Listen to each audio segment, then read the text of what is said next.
This is Autoline After Hours with John McElroy and Gary Vasilash, episode 574 for October 7th, 2021. The auto market in Q3. Have we hit bottom?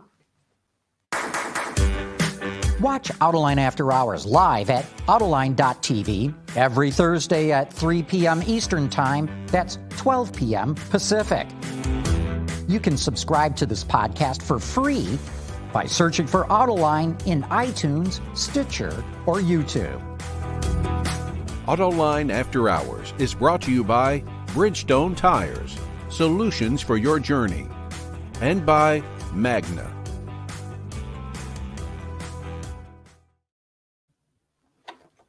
Hello, everyone. Thanks for joining us. There'll be no banter between John and me because John's not here today. So there'll be no quiz, no obscure thing from automotive history. So we'll just move right into the show, which I am confident is going to be a good one. I've got two of the top automotive journalists who cover the business of the business joining us today. First, let me introduce Keith Naughton from Bloomberg. Keith, how are you? Good. Hi, Gary. Thanks for joining us. Appreciate that very much. And we have Joe White from Reuters. Thanks for coming on, Joe. Hey, is that Gary? I tell you what, I can't hear you. You can't hear me. I'm going to come. I'm happy to be here, and I'm going to come right back. We could hear you. So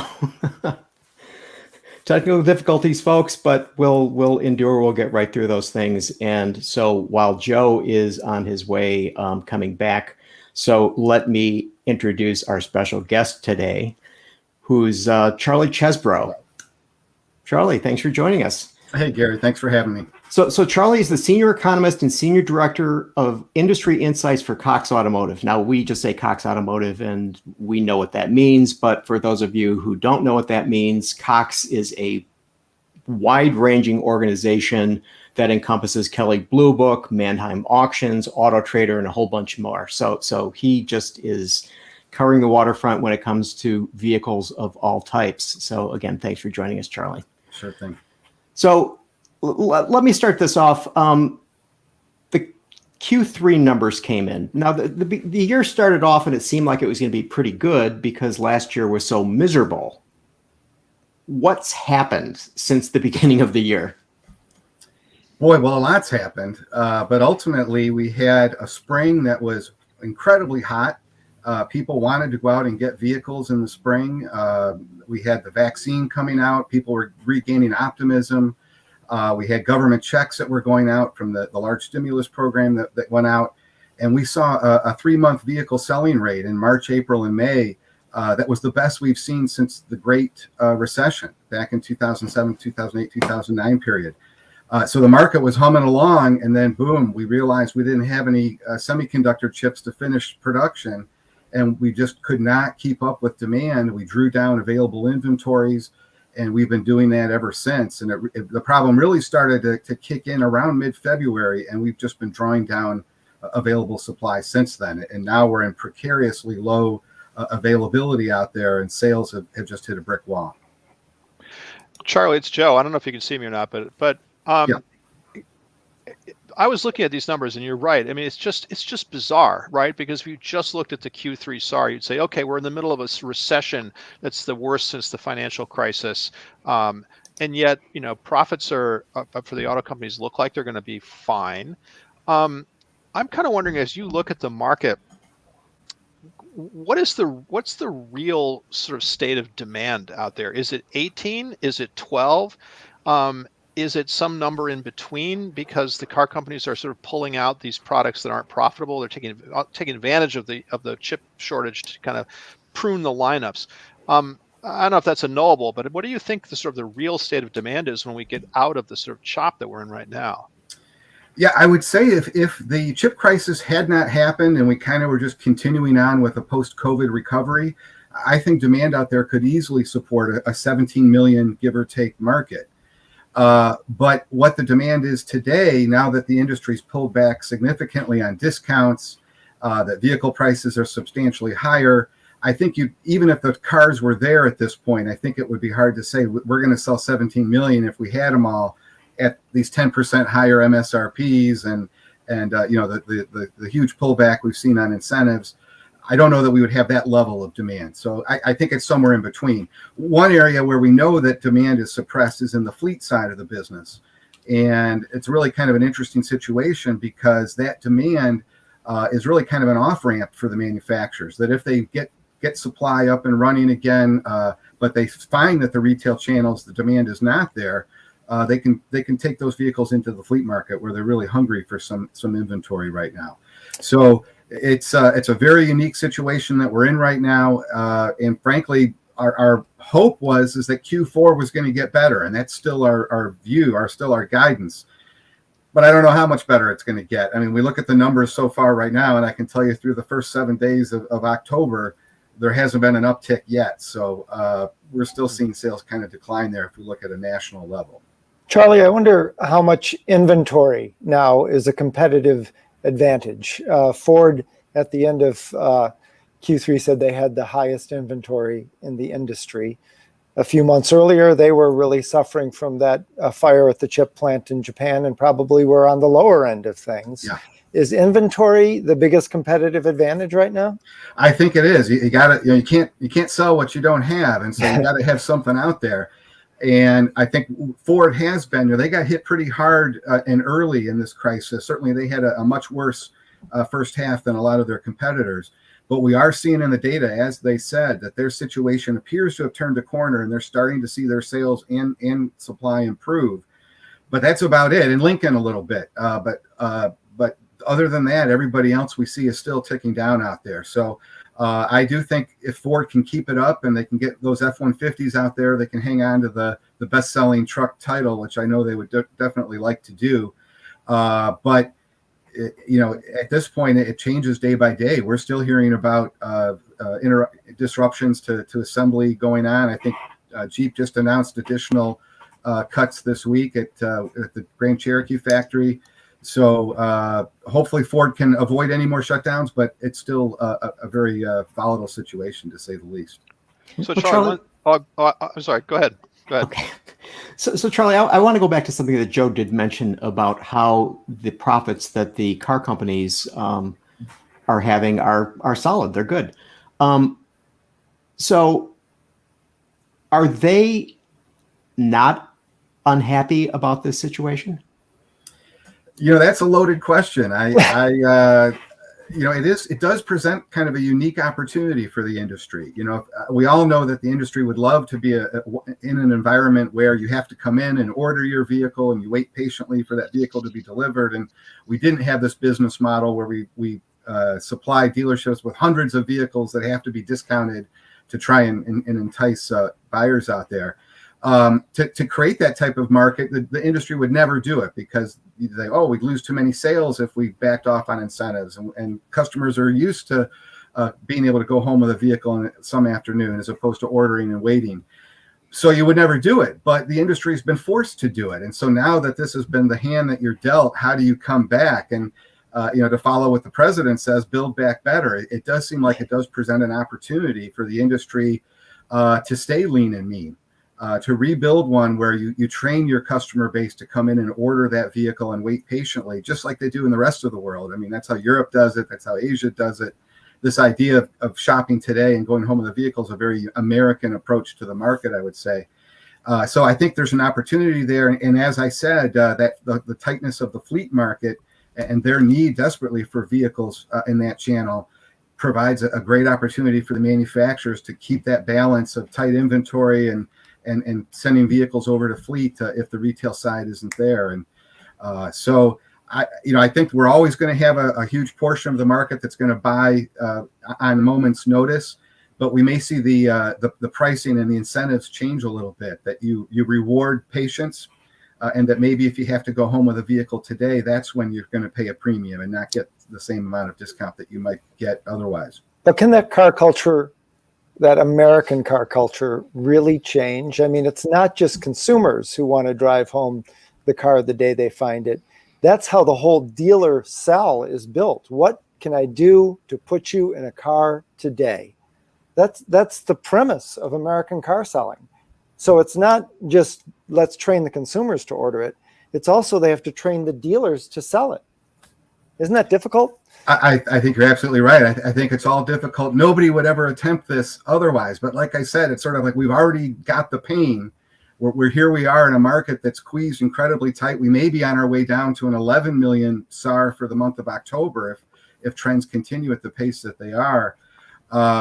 The market's heading that way, whether we want it to or not. For many buyers out there, they're being forced to come in and order their vehicle because there's just nothing, the product that they want isn't available. And I think one of the things that's particularly interesting is when you're spending $30 or $40 or $50,000 for these products, is it that much of a challenge to wait 2 months, 3 months to get the exact color you want, to get the exact trim package you want and all the options you want? Why settle in this environment if you're going to be owning that vehicle for a decade? I think it's going to be a challenge to consumers may not like it, dealers may not like it, but I do think that may be something that's going to be forced upon the industry here as we kind of build back in the fourth quarter and beyond. And certainly the deeper and longer that this chip crisis goes, I think that transformation is just inevitable almost, at least for a large portion of sales. Joe. It does seem like, thanks. Yeah, it does seem, Charlie, though, that this is going to be easier said than done because this backs up to the manufacturing system. And to the extent that especially the Detroit companies, but really all of them, have capacity kind of installed for the pump, the ship it to the dealer, discount it to get it off the lot model. And 17 million SAR kind of a model. If you really do go to a build to order system, you're not going to get that consistency and that evenness. Some cars are going to flop. What do they do then? Oh, I think that's absolutely right, and I think this is especially a big challenge for the supply base that needs to know big orders and all of that for their production scheduling. I'm certainly no proponent to say this is going to be easy. It's all I'm suggesting is that for the industry, it does present an opportunity to maybe do things differently. And like I said, they've already incurred the pain. And I don't know that at this point that we're going to be getting ahead of the supply issue anytime soon. I mean, we're looking at supplies remaining tight, certainly through the first half of next year in general for the industry. Certainly some will be better than others. And in that time, we're still scrapping, anywhere from 12 to 15 million vehicles a year. The economy's growing at 6%. So all of that suggests there's a lot of demand that's still building out there that's not being fulfilled, even at these high prices. Come 2022, I think we're going to have even more upward pressure on these prices potentially because there's going to have such need to actually purchase these vehicles that are not available out there. So we're in unique times. There's no doubt about it. And but it does seem like it's a perfect time to make some transformations given everything else that's been going on out there. We have a couple questions from the audience. Tony Z asks, have you considered that people are waiting for EVs to hit the market before they go out and buy? I certainly think that there's a portion of the public that is interested in EVs and is waiting for that technology to come. They're going to be waiting a long time if they're waiting to have a huge selection of EVs. They're looking for certainly like the F-150 Lightning. I think that's going to be a game changer here this next year. And certainly will generate a lot of interest. But I don't think that's part of the story. I mean, I do think that the vast majority of buyers out there are perfectly happy to purchase a nice engine, but they're just not out there for them to purchase right now. Okay, and Jeff Carroll says, dealerships don't have a small footprint. How are they keeping their salespeople busy when they have empty lots? Well, that's an excellent question. We're hearing a lot of anecdotal stories of dealers doing a lot of getting their customers to order, like get your vehicle order in now because it is going to take us a few months to get that order filled. So we know they've been working the phones aggressively. The tightness that we have in the new market has had huge ramifications for used vehicle prices, and so we've seen used values actually rise significantly. That does present an opportunity to call up a lot of folks that may have an older vehicle and say, hey, now's the time to trade in because you're going to get the best trade-in value you've ever got on that vehicle. And that certainly can help try to get more folks into the market. But at this point, I think we know that the vehicle shopper out there is well aware of the inventory situation. And I think many folks have just tailored their expectations appropriately and are now kind of pulling back a bit from the market until this inventory situation settles out a little bit. Keith. Well, I actually have a daughter-in-law who is a car salesperson, and she was saying last night that what she sees with consumers now is they are shopping inventory. They are calling around or driving around or emailing around to find out who has cars on lots, any cars, because she was talking about a consumer who bought a car that was more car than he needed, but it's what they had, and he wanted her particular brand, and so he got it. And that's what people are doing. They're shopping inventory. Yeah, well, and certainly the internet makes that relatively easy because there's all these shopping sites. We have heard of a number of dealers though that are either keeping old inventory on, posted a little longer just to kind of keep the phones ringing, or as posting inventory that is coming but isn't quite here yet. Again, just to kind of keep it looking like they have a whole bunch of stuff available to sell out there. But in general, I think it's absolutely right. It's slim pickings, and consumers are really having to do a lot of legwork if they're going to find the product that they want to go out there and get it. We've been told that car dealers are actually renting cars just to put something in the showroom. I believe it. Get a cardboard cutout. Charlie, I wanted to come back. I think you made this point earlier, or maybe Keith made this point earlier, about the companies that have inventory. Obviously, if you've got something to sell, and to Keith's point just now, that people are still, buying inventory. I wonder, to what extent do you think manufacturers are at risk because they don't have the truck or the car that the people want?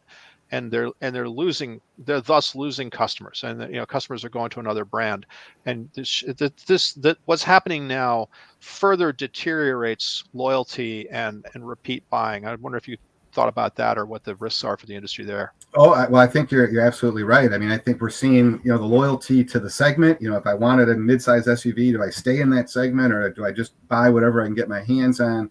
And loyalty to the brand. I think both those things are going to be at risk in this environment, particularly if I need transportation and I need it right away. Beggars can't be choosers, so you got to get out there and buy whatever you can. I think it's a very precarious situation for the industry. They certainly don't like, loyalty is so important to these guys. They never like to lose customers.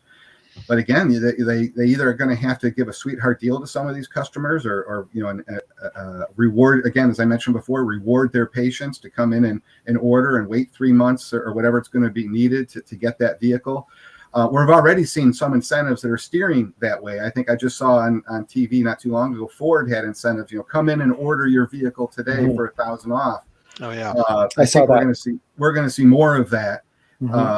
And to try and mitigate the supply issue. But other than that, I don't know what else the industry can really do. Again, they've got to just build the products as soon as they can. Of course, we've already heard that they're shifting chips around to try and keep the vehicles that are the more profitable, more popular, keep those running. I think one of the lessons that has to be studied once the dust settles around all of this is product complexity a big issue for some of these manufacturers in this tight inventory environment. You think about a Ford F-150 or a Silverado, where there may be 30 or 40 configurations of that vehicle, of crew cab, king cab, 4x2, 4x4, just so many different ways you can get that vehicle. And then when you throw that on top of a much larger dealer network that the Detroit 3 have versus maybe their Asian counterparts, that's a lot of detailed product that you've got to get in the right location for the right buyer. And if you want to stay in a lean inventory environment, ordering is going to kind of be the only way that you're going to be able to meet that demand, I would think. So I think that's something that's going to be one of the issues that's studied here, is complexity and distribution network. Is it too big, too much? Hey, Charlie, can I bring you back to something you said a minute ago, slightly different topic, but you referred to the electric F-150 as a game changer when it arrives next spring. Never has a segment been so out of whack between its share of mind and actual share of market, since EVs are 3% of the U.S. market.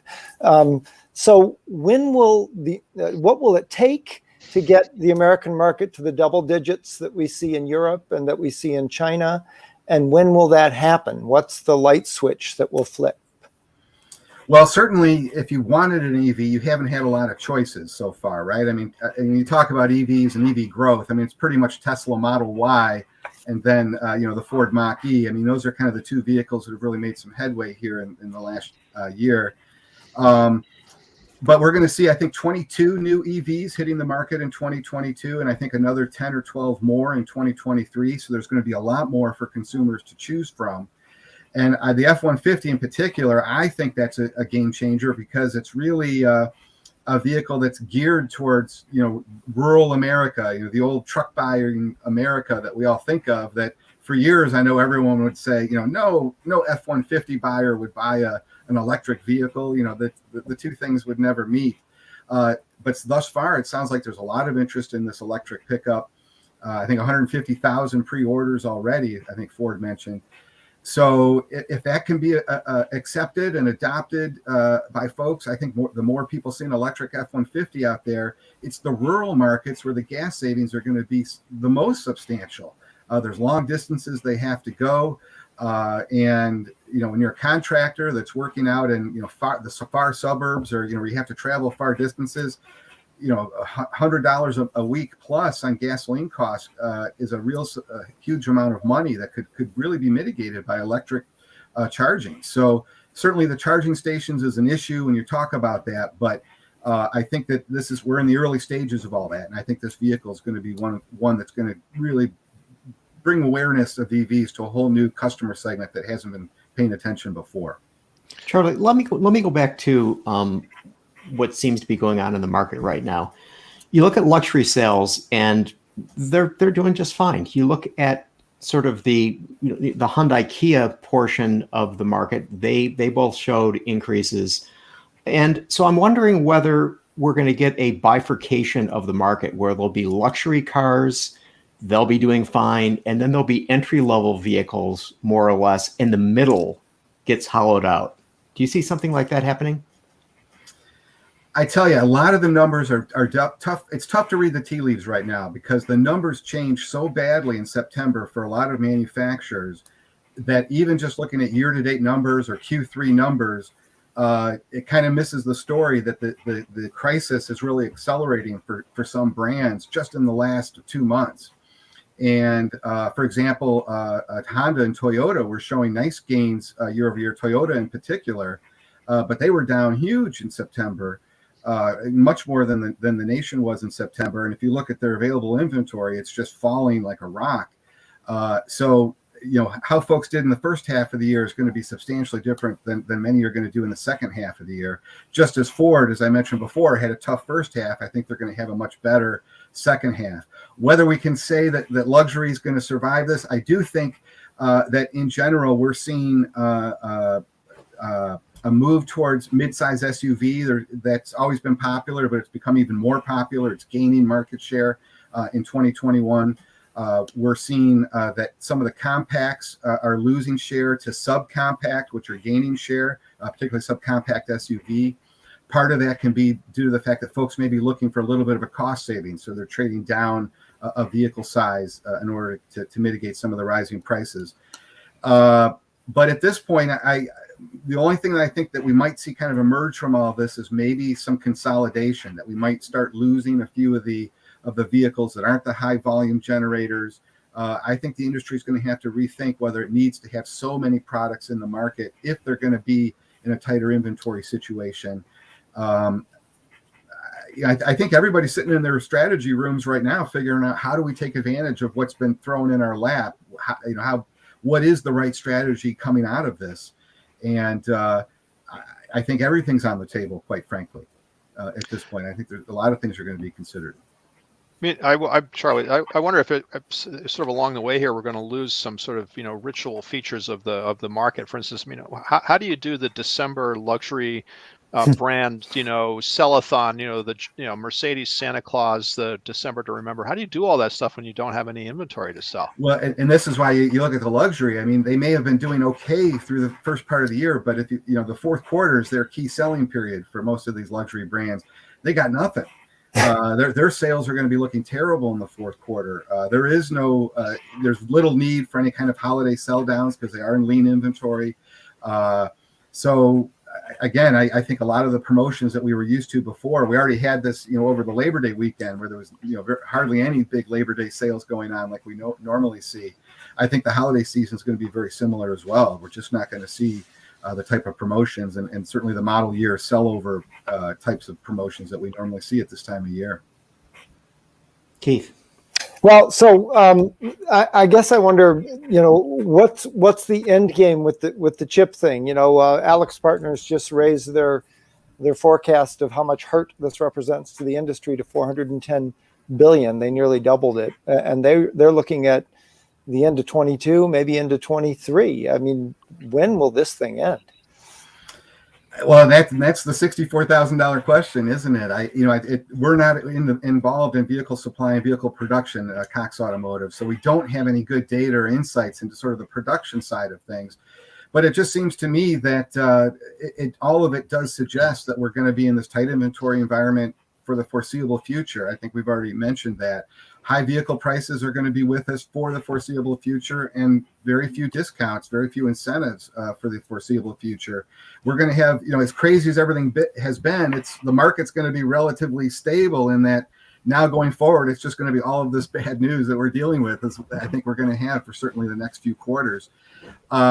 But where I think that the silver lining is in all of this, I think we've had a huge wake-up call in the American market about the supply chain, how vulnerable this supply chain is, that we can't allow the supply chain to be this vulnerable. And certainly we need to start thinking about our own domestic production of these chips so that we don't have to deal with this kind of situation again. Certainly if we've gotten any kind of a trade war issue with another country or worse, we wouldn't want to see certain factories overseas be able to disrupt our entire, production system that we have here in the U.S. So I think that's something that the industry's really been talking up this issue, I think, pretty aggressively to try and get the administration to help them on this, to help push along whatever may be necessary to get some sort of a solution in place to try and address this issue when we start looking out over the and hasn't vertical integration become hip again? Joe and I have been around long enough that we remember when those were dirty words, but now everybody wants to be vertically integrated again, right? I think so, and I wouldn't be surprised if we don't start hearing a little bit more about supported collusion. The industry, we start seeing that we want to see these companies work together a little bit on finding battery solutions and other things. I wouldn't be surprised to see the administration have a few summits here along the way to try and address some of these issues. Don't invite DOT. Yeah. Very good. Charlie, or DOJ. So Charlie, I mean, we're talking about chips, but I mean, there are other issues like the price of steel has gone through the roof. And I mean, it seems to me that, okay, let's say we had all the chips we could, desire. You got the chip problem. And then, oh, by the way, you've got the whole driver problem that people who are delivering, doing long haul trucking with, bringing parts to factories. I mean, that's missing. I mean, so it seems like there are a whole bunch of balls that are being juggled, but we're only looking at one. Well, I think that's a fair point. And you could throw resin in there. I mean, I think some of the hurricanes we had really had huge implications on, plastics production that's needed for a lot of these vehicles. This is why when people talk about this issue, nobody's talking about it's going away anytime soon. It's going to take a long time for the supply chain to work itself out. What most folks are pointing to is that the vaccine will become more ubiquitous around the world. That should mitigate some of the problem that we're having, certainly in some of the Asian sub-suppliers that were involved sort of in the post-production side of the chips. A lot of the backup we're seeing in like the Port of Los Angeles, I guess there's something like 50 or 60 giant boats just sitting offshore waiting to get unloaded as we speak. Hopefully, I'm not a shipping expert, but you would think that within a few months that problem should work itself out. I think we have to acknowledge that the world was just hit with a massive calamity, and the fact that we came back as quick as we did, I think a few hiccups along the way, I think shouldn't be too surprising. As I said before, I think it is a wake-up call for all of us that we've really got to rethink these supply chains. And we were so quick to move global, and maybe it's time to start thinking about more domestic sources. Joe, last question. So, Charlie, quickly, what do you think the impact is going to be on dealers? I mean, we've seen some pretty big dealer consolidation moves just in the last few weeks. Do you think that what's going on now pushes more probably smaller dealers to say, look, that's enough. Where's AutoNation? How do I get a hold of Sonic and sell out? Well, I think that's certainly a possibility. And again, that may be one of the silver linings for some of the manufacturers, that it certainly would cost a lot of money if I had to buy out a lot of dealerships. I don't know what the cost is if they starve, and you can't blame me for it. But I do think in general, the dealers have been fairly pleased so far. Everything that we've heard in a lot of our dealer satisfaction surveys, they suggest that margins have been fantastic, profits have been fantastic. They're making great money on the used side of their business. Yeah. But I do think that in the fourth quarter, where a lot of the good feelings may start to wane a bit, because I think the inventory shortage is going to start to really bite for some of these dealers, and the margins may be higher, but if you can't keep the volumes there, your overall revenue is going to fall. And I think we're going to start to see that here in the next few months. Well, on that uplifting note, Charlie Chesbrough, Senior Economist, Cox Automotive, thank you for joining us again. We always appreciate when we get you on the show. All right. Well, thanks so much for having me. Thanks, Charlie. Appreciate it very much. So we're going to take a quick break and hear from our friends at Bridgestone and Magna.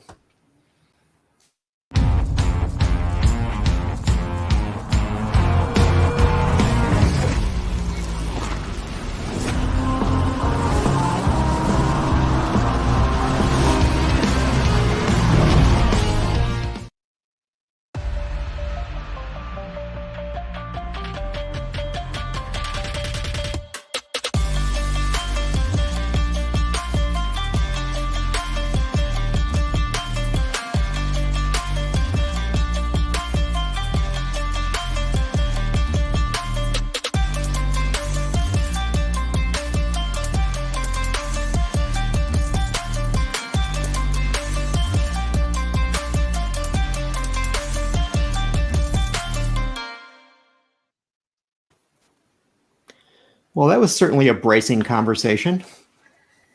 That was great.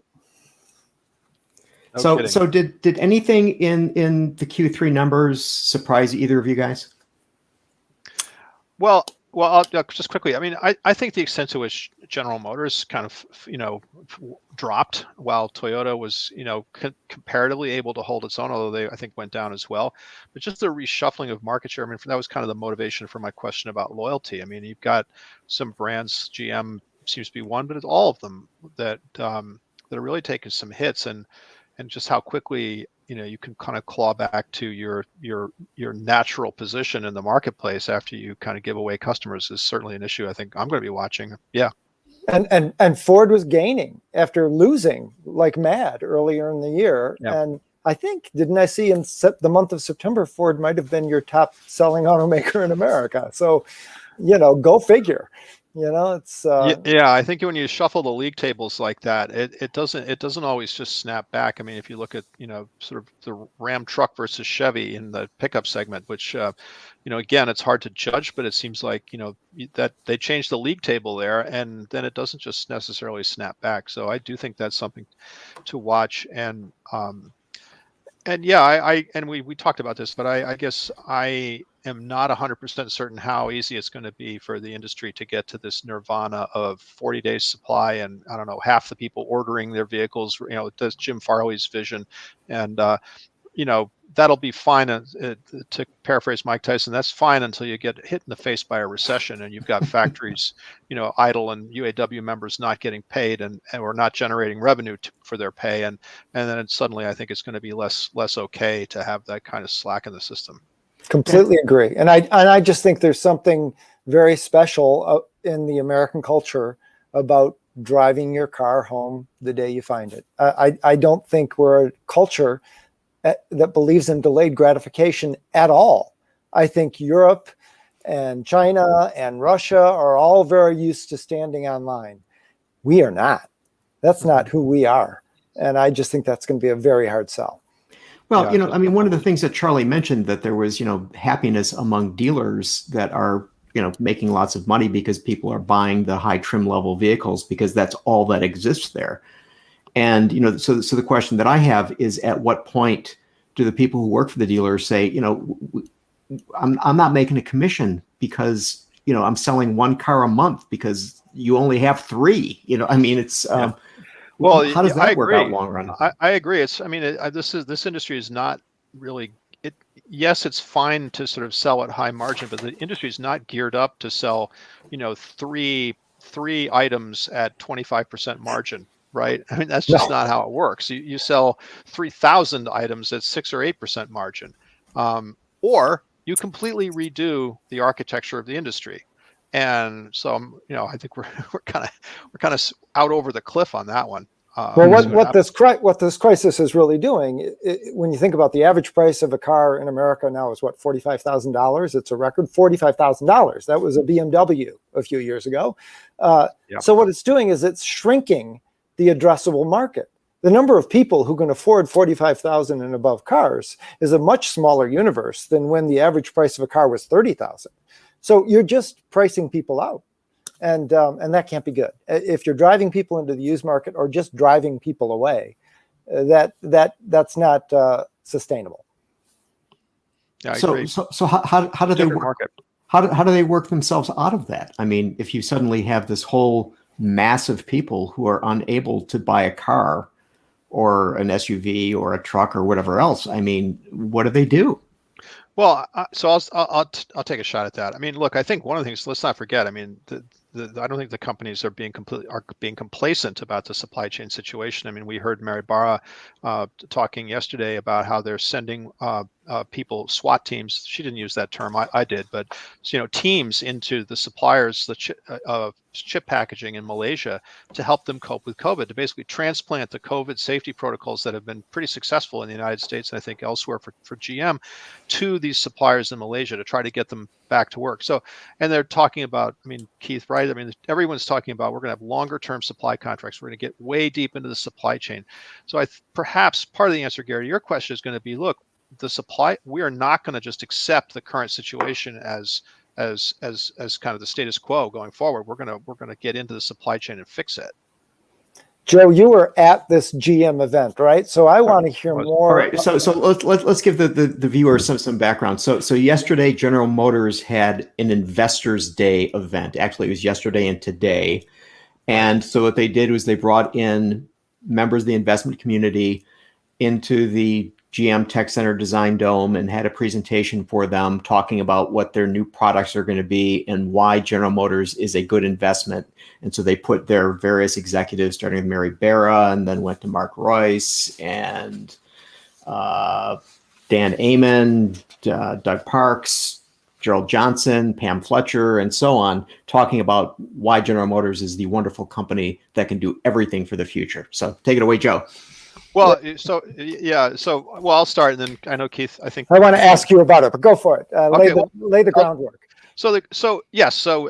Gary, everything you said, it's a two-day presentation. It's very reminiscent of kind of the presentations that GM did in the now distant past, and essentially what they're trying to do is reframe themselves. Don't think of us as just a car company.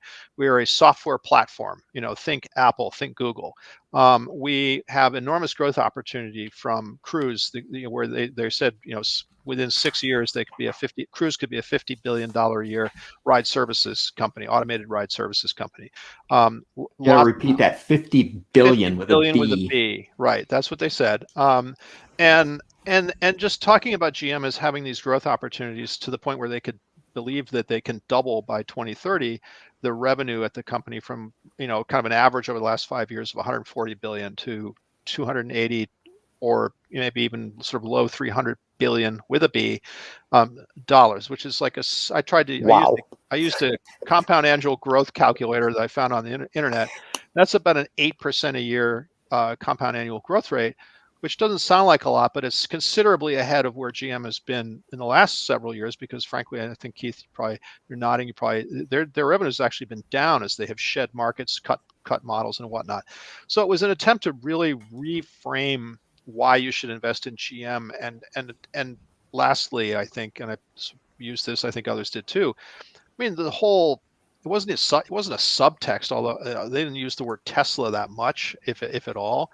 But the basic message was, look, why, Wall Street, are you giving Tesla this massive stock valuation, $770 billion plus valuation, which assumes that General Motors has absolutely no capability to compete in an electric vehicle software-driven, services-enhanced vehicle market of the future.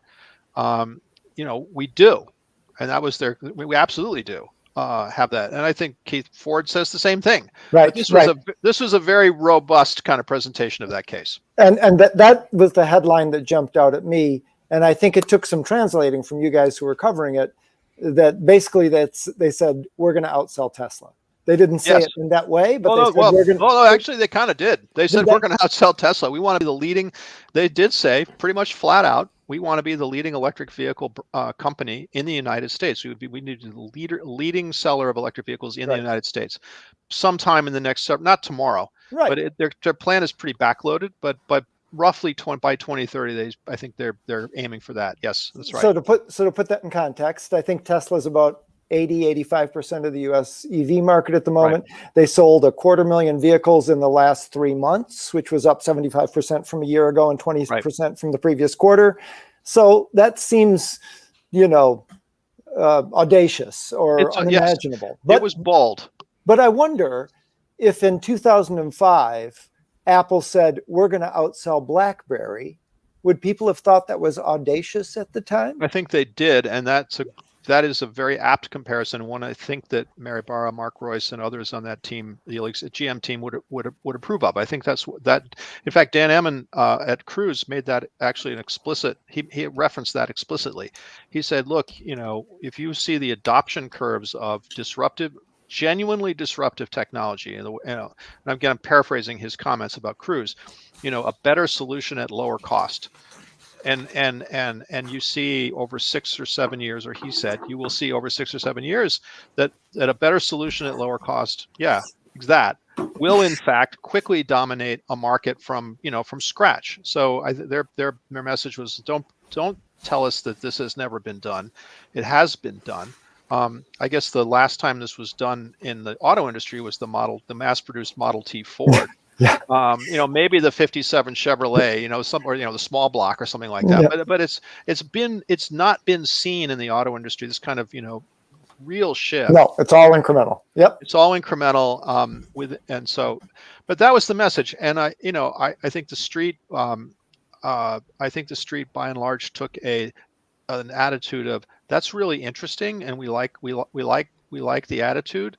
We got to wait and see. Yeah, show me, right? Because GM stock went down yesterday. It went down. It bounced back up, but everything bounced up today because of we're not going to have a destructive self-created financial crisis in Washington D.C. But my friends at Ford were noting that they were up more than GM today. So yes, right. And can I just say one other thing? So and maybe Keith, alluding to something you said. So. A week ago, I went down to Austin, Texas. It took my first we're not really post-COVID, but my first sort of COVID era business trip, outside of the Southeast Michigan. And I went down there and went with a colleague to look at the Tesla Gigafactory, or their big factory that they're building just outside of Austin. This thing is huge. It's just absolutely gigantic. It's a 3-story gigantic building. So however many vehicles Tesla sells right now and builds in the United States right now, they plan to more than double it starting by roughly late this year, I think, or maybe early next year when they put that plant in operation. And GM obviously has plans to significantly increase the EV capacity. Ford has just made a really momentous announcement about expanding, and we'll come to that, I guess, in Tennessee and Kentucky. So, we're going to have a very different market dynamic, say, 2023, 24, 25 in the electric vehicle sector than we do right now. So the thing that got me about the General Motors presentation was, Joe, you said that they said they're going to sell 100 or a million in America by 2025. I just kept hearing them say, we're going to sell 1 million electric vehicles by 2025. And they did mention the Chinese market. So I'm wondering how many of those vehicles are actually China vehicles. Well, probably a lot now. So let me, I think I'm getting this right. So they said they want to be the leading seller in the United States. Right, because I was looking at Volkswagen is going to sell 1 million EVs this year, and General Motors is like, oh, we'll do it in 2025. Well, it's like, what? Well, Wayne Gretzky would have had a field day here because there were so many hockey sticks. And there was a lot of kind of out year super growth projections. And by saying, yes, I'm kind of joking around by saying that, but first of all, I think it's a factual statement. Second of all, I mean, it doesn't mean they can't do it, right? I mean, once you get things up and running. Now, yes, absolutely, GM is going to sell a lot of electric vehicles in China. They already do. They have one of the best, if not the best-selling electric vehicle in China right now. It's built by their partner, their joint venture partner, Wuling. I'm not going to say the name because I'll butcher it, but they have a small, very affordable electric vehicle that they've just been selling the tar out of in China. So they have demonstrated an ability to attack this market fairly aggressively, and more so in China than so far in the United States. I thought another interesting thing before we go on to total electric was that Mark Roy said, and I quote, "Our trucks and SUVs are funding our future." And then they showed a graph that said trucks, and it went out to 2030. And they meant like ICE trucks. Yep, you bet. No, so yeah, you bet. So absolutely. I mean, there was you had to kind of read the charts, and there was a lot of information. I mean, some of the analysts were complaining in their post session notes that they were just kind of overwhelmed. But I'll give GM credit. If you can't complain that they did not try to show you their strategy or their strategic thinking in pretty significant detail. And you're right, they are not going to just throw away this incredibly profitable internal combustion truck and large SUV franchise. They're going to keep it going. Maybe at the point in time, they said that by 2030, their batteries and their combustion engine powertrains will be at cost parity. And so maybe that makes it an easier choice to electrify, the next Escalade, which they've said they're going to do. But they're not going to do it tomorrow. I doubt they're going to do it at the expense of profitability. They promised the street their profit margins would increase over time, over the next 10 years, not decrease. So, yeah, the internal combustion vehicles aren't going anywhere for a while at GM, and I think how they manage that with the environmental and social investor community will be interesting to watch. All right, so I want to ask you guys one more thing, then we'll talk about Blue Oval City. Okay, so this is something that I don't understand. So Joe, you mentioned about Dan Amon talking about $50 billion from by the end of the decade that their Cruise could get this sort of revenue.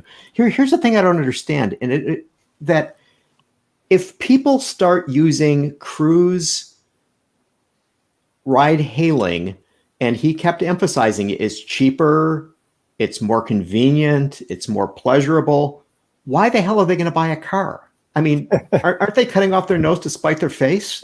Well, so I'll take a swat at that. So first of all, Cruise will be buying cars. I mean, he said, they'll be buying Cruise Origin, these purpose-built pod vehicles. Right. Well, fine, but GM gets the revenue from that. So the second thing I think that he implied or said flat out is that their service will largely be going on in dense cities. They're starting in San Francisco. They've got a contract to serve Dubai.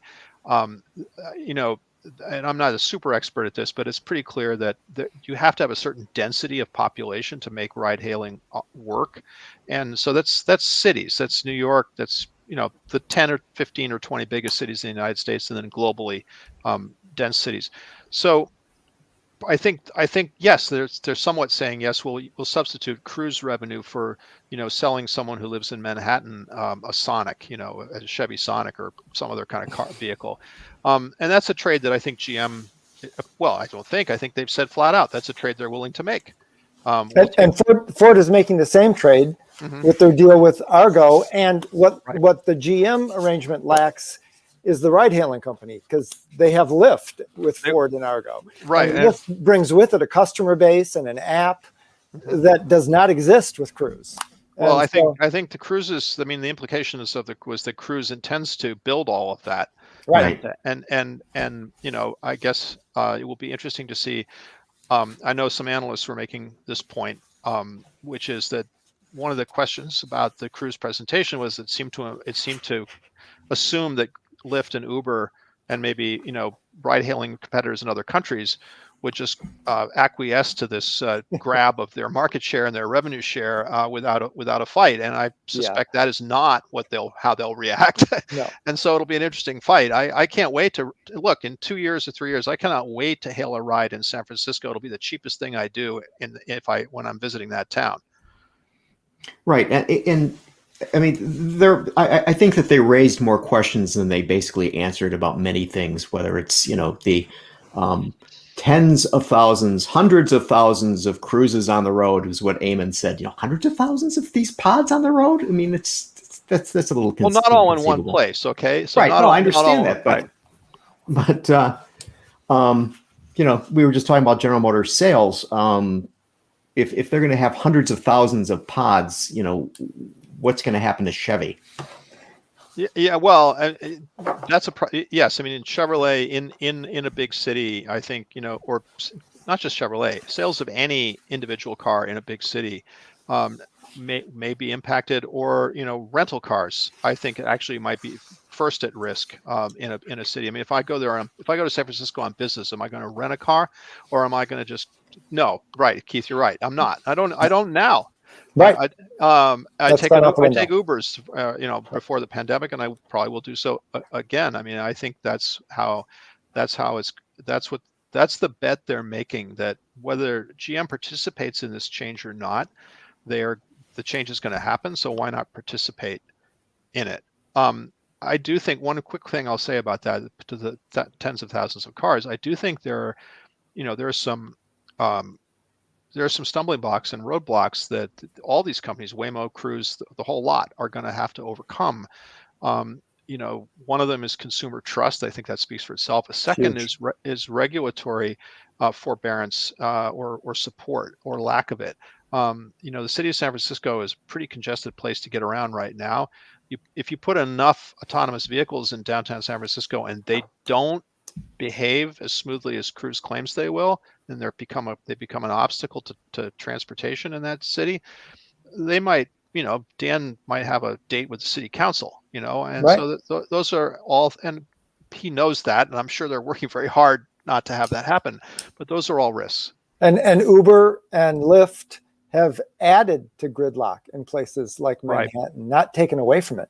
Yeah, that's the studies have shown, and that's definitely an issue. So, Keith, when Charlie mentioned the Ford F-150 Lightning, I saw you perked up there. You've just done a story today for Bloomberg on the whole subject of Blue Oval City. Tell us a little bit about that story and what you discovered. Not to be confused with Paradise City. But so, there's just a bunch of kind of hand-wringing and finger-pointing going on in the state of Michigan, the motor capital, that they didn't get this $11.4 billion investment of 3 battery plants and Ford's first brand new assembly plant in a half century, and that they didn't even bid on it. They weren't even in the game. So there's a lot of there's sort of a crisis of confidence as to whether or not Michigan is going to play a role in the future. They haven't gotten a single new battery plant in Michigan. They do have the F-150 Lightning being built at the Rouge in Dearborn. And GM is redoing the Hamtramck plant to make that an electric vehicle center. But the battery building is heading south, and so is the EV assembly.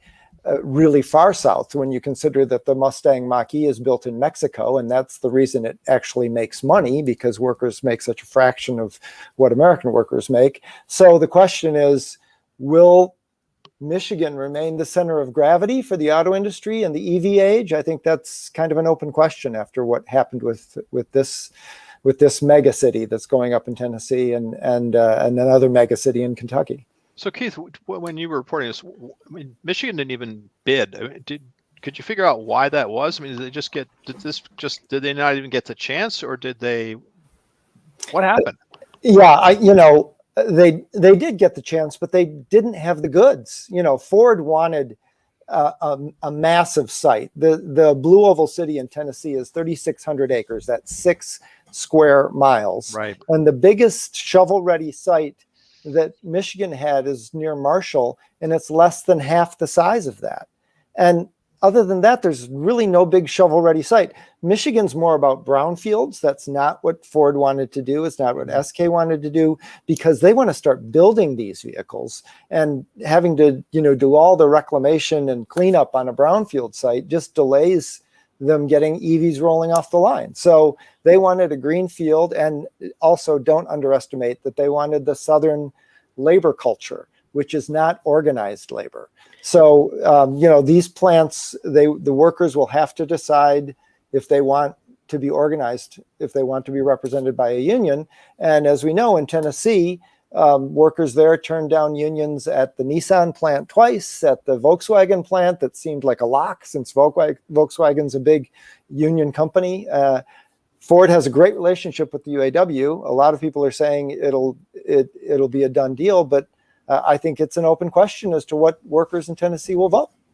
Keith, let me ask you this. You were mentioning earlier that some of us are old enough to remember vertical integration being a thing that was to be avoided at all costs. Right. This sort of smacks to me a little bit like Spring Hill, Tennessee. Yeah. Remember when the Saturn plant went down there, and everybody's like, "Oh, what's happening here?" Right. Do you think this is analogous? For sure. Well, by the way, Spring Hill is where, GM is building a battery factory, so with LG Chem. So yes, it is analogous. They are heading south of the Mason-Dixon line, where unionization is not strong. I don't think anybody should fool themselves about that. And that's one of the motivators. But also, these states are like organized and rolling out the red carpet. Tennessee gave them $500 million in incentives. Yeah, that's not a small matter. No, that's not a small matter. They had to do a special session of the legislature to get that $500 million approved. Kentucky gave them almost $300 million, plus they gave them free land. So, Michigan right now is not set up to do that.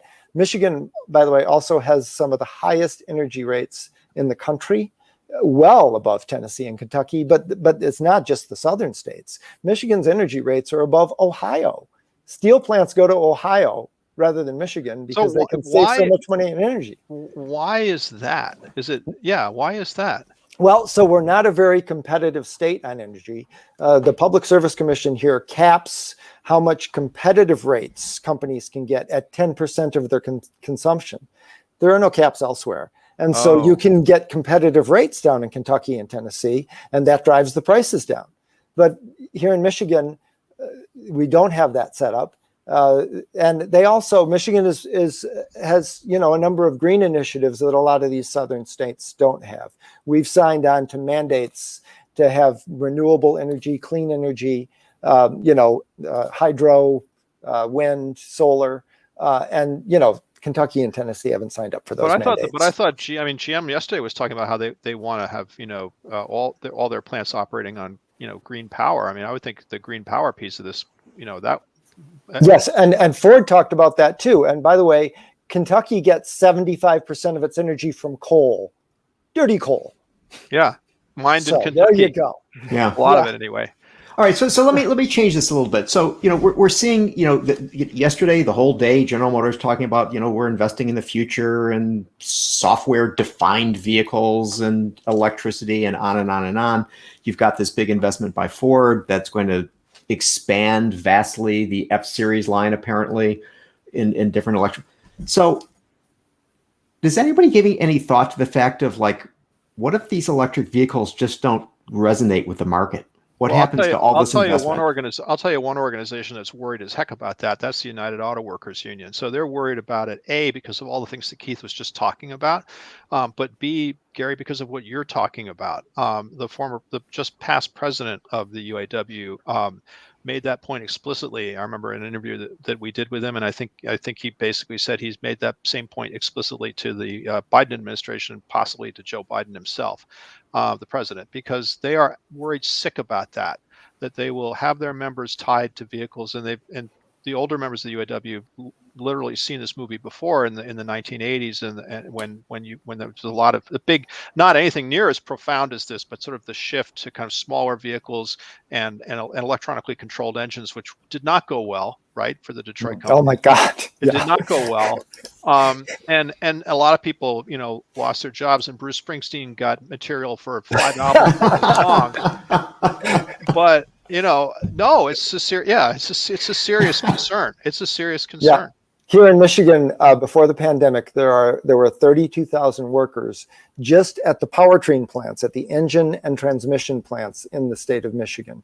So all of those workers are at risk. And by the way, even if you switched all of those plants over to electric drivetrains, and they're not doing that yet, some are, very few. Some are, but, yeah. Very few. Even if you switch them all over, it takes 40% less labor to build an electric drivetrain than it does to build an internal combustion engine drivetrain. It takes fewer people. Yeah. So now I feel duty bound to tell you that Mary Barra and Mark Royce were asked this quite directly yesterday, and what they said was, we want to bring all our workers along. They're pushing back against this idea that this shift necessarily means thousands of jobs lost. The challenge, so that gets us back to vertical integration. They're going to have to bring in more work and from the supply base. So maybe it's the suppliers who lay off the people and not GM or Ford, right? But you're going to see the pressure to bring back work in-house to absorb these workers, and then yes, the risk that it's all fine if these things sell the way GM and Ford and Stellantis to a lesser degree hope they do, but if they don't, it's going to be a rough situation. Oh yeah. Because all the money will have been spent, and it'll be a rough situation, not just for the auto workers, but for the companies themselves.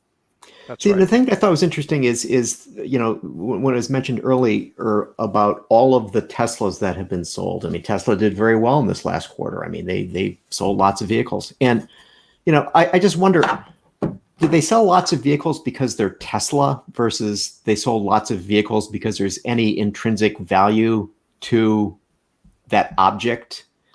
I'd say both. I'd say both. Look, I mean, I think Tesla cars are great objects and great pieces of tech.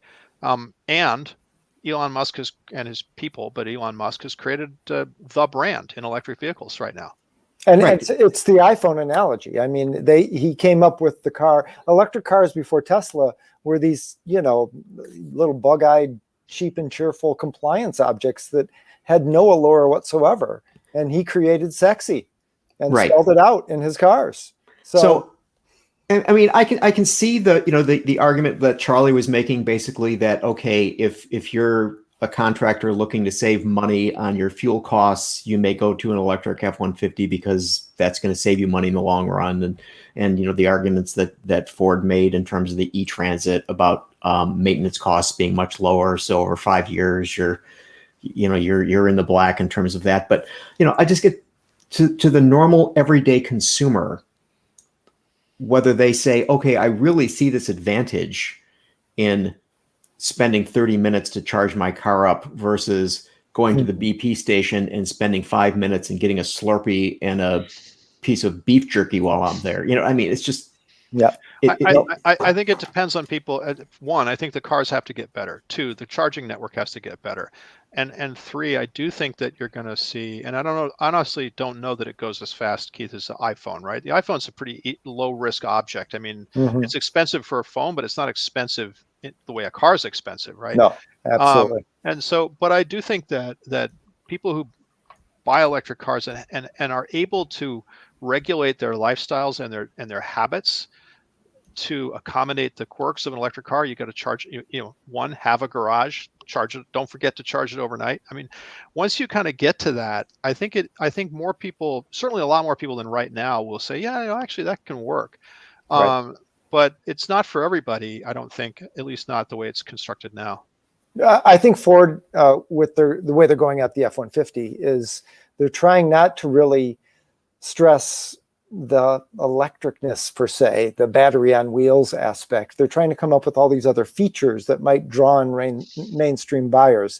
Isn't that frunk amazing for tailgating or whatever? Or I don't have to get a Generac generator for my house because I can just plug my truck into my house in a power outage and I'll have power. So they're trying to sell around ancillary issues on an electric vehicle instead of directly at an electric vehicle. I got to give the Ford people a lot of credit for what they're doing there, because I think it's smart. I mean, yes, it's electric and green, but the F-150, when you see that thing can power a job site or as Keith, as you said, serve as a Generac, and do all this cool stuff because it's electric, and they've really put that front and center.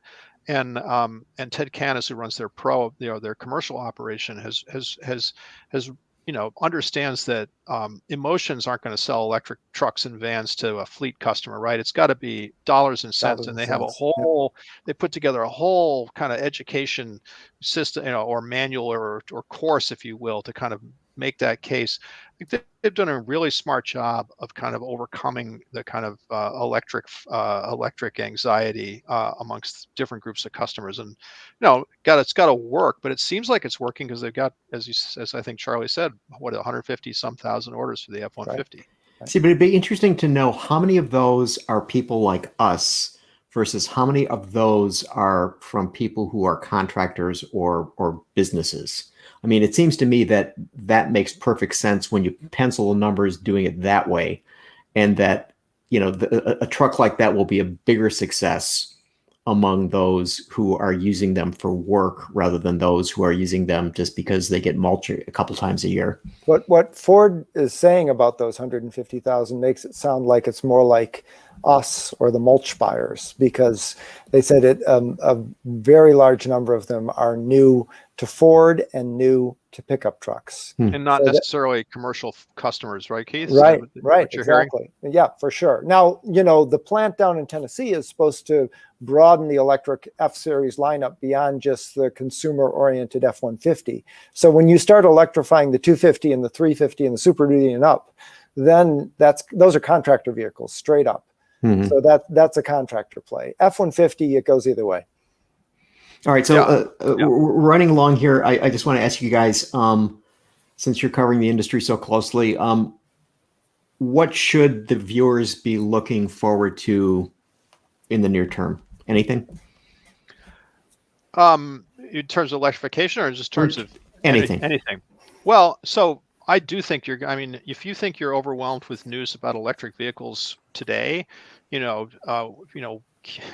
going to keep on coming, because the effort by the Detroit companies, and I think you're going to start to see the not Detroit companies get back in the game in terms of trying to remind the American public and the buying public that, hey, it's not just Tesla, it's not just GM, it's not just Ford that has cool electric vehicles. We at Mercedes have cool electric vehicles. We at BMW and Volkswagen. So I think the noise level on electric vehicles is going to go up. I think you're going to see more on sort of the effort to kind of define or to explain what a software defined vehicle is and why you want one. I think there's work to be done there even after yesterday. And then the last thing, the subject of the first half of this program, I think this supply crunch was supposed to get better. It's not. No, it's not. And I think that's going to be a real problem. And then the dichotomy, Gary, is that the other thing that is, exciting the industry is the whole off-road segment. Broncos and Wranglers and Wagoneers and everything which is all about, gasoline consumption and tearing up the environment. So it's just exactly the opposite of it's all the people with people eating tasty animals stickers on the back of their cars. Tread softly. That's where they make the money, So they got to sell a lot of those to make these wonderful green vehicles. Mm-hmm. All right, so we're going to wrap it up there. Keith Naughton, Bloomberg, thank you very much for being on the show today. And Joe White, it's always good to have you on the show. So thanks a lot to both. Thanks, Gary. Great to see you. Gary. We'll see you next week. Be well.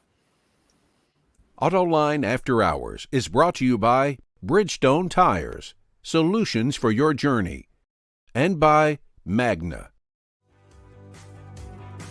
Visit our website, Autoline.tv, where you can watch us live Thursday afternoons. Get your daily fix with Autoline Daily and in-depth analysis and interviews with Autoline This Week. There's all that and much more at Autoline.tv.